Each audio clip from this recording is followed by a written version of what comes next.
వెళ్ళిపోతారు, ఇన్క్లూడింగ్ ఎవరైనా సరే.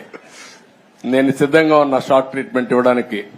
పాపం ఇంకా కొంచెం ఇది ఉంది కాబట్టి స్లోగా పోతున్నా, ఇప్పుడు స్పీడ్ పెంచాలి ఇంకా, అంతే. నేను అందుకే చెప్పా 95 ముఖ్యమంత్రిని చూస్తారని. 4.0 95 అది గుర్తుపెట్టుకోవాలి. 95లో ఒకసారి మీరు చరిత్ర గుర్తుపెట్టుకోవాలి. అప్పుడు నువ్వు కూడా కుర్రాడివి, నీకు కూడా ఐడియా లేదు. అప్పుడు నా చరిత్ర గుర్తుపెట్టుకుంటే, హైదరాబాద్ లో బయలుదేరుతున్నానంటే రాష్ట్రం మొత్తం రెడ్ అలర్ట్ ఉండేది. అంత భయంకరంగా చేయను కానీ తప్పు చేస్తే మాత్రం ఎవరిని వదిలిపెట్టను. ఉంటే మా మైండ్ అంతా మార్చుకోవాలి. అందుకే 95 అన్నా నేను. 95 CBN 1.0 నాట్ 4. అది రిపిటేషన్ వస్తుంది ఇప్పుడు. ఇక్కడ మంత్రులకు ఉంటుంది, ఎమ్మెల్యేలకు ఉంటుంది, అందరికీ ఉంటుంది.